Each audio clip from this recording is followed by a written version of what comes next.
Gêmeos, né? O próprio nome gêmeos já sugere como se fossem iguais, como se viesse ao mundo e tudo que um fizesse, o outro também, consequentemente, tivesse que fazer, sendo que não é essa a realidade.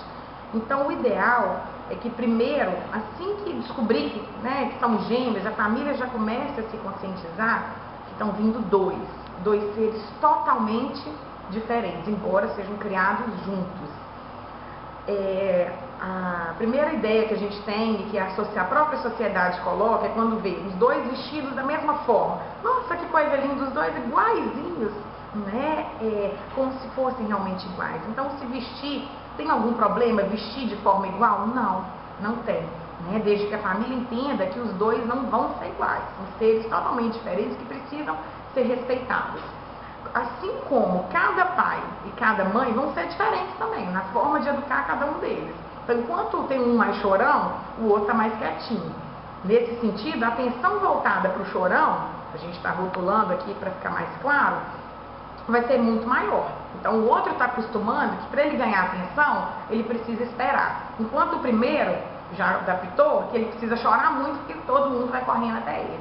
Então, desde bebezinho, eles já começam a aprender as coisas de forma diferente. E eles precisam ser respeitados. Chega uma certa idade, a criança começa a se desenvolver e esse peso de ser igual, de ser comparado com o irmão, continua. Muito mais do que os filhos que não são gêmeos.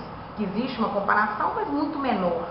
Então, os pais precisam estar atentos e vestir essa camisa de defender, realmente, de mostrar, não, eles são iguais, mas são totalmente diferentes, cada um com as suas características que precisam ser respeitadas. Então, ensinar isso para o ambiente social, para os lugares que a criança frequenta, é muito importante. Que os pais entendam isso primeiro e comecem a aplicar, para depois conseguir demonstrar isso lá fora para a sociedade de forma natural.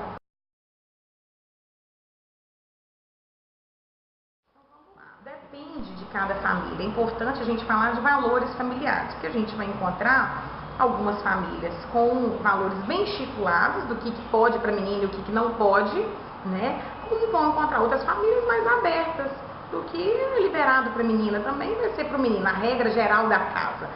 Em geral, tem as regrinhas para as meninas e para os meninos. Então, como fazer essa separação? Para a menina e para o menino, eu não sugiro que seja feita essa separação de forma tão específica, isso pode, isso não pode. O ideal, a gente está num mundo muito violento, o ideal é que a gente previna as crianças de forma geral, tanto a menina quanto o menino, para alguns comportamentos de riscos que ela possa vir a enfrentar. Então, a parte da sexualidade, a menininha pode sentar de perna aberta? Não, assim como não é considerado que o menino também exponha seu órgão sexual, de forma explícita, como a gente percebe hoje em dia. O risco existe para os dois. Casos de pedofilia, casos em que a criança enfrenta, que os pais precisam proteger e ensiná-la frente a esses riscos.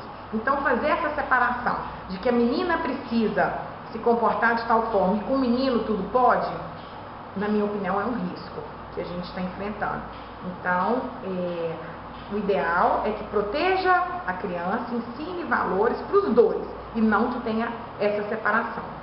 O menino pode e a menina não pode. O menino pode, em alguns contextos ele vai continuar se sentindo livre para fazer o que quiser, e frente a isso a gente não está enxergando o que tem por trás. Quais os riscos que aquela criança está tendo se comportando daquela forma liberal por ele ser menino. Então esse comportamento machista pode colocar a criança em risco.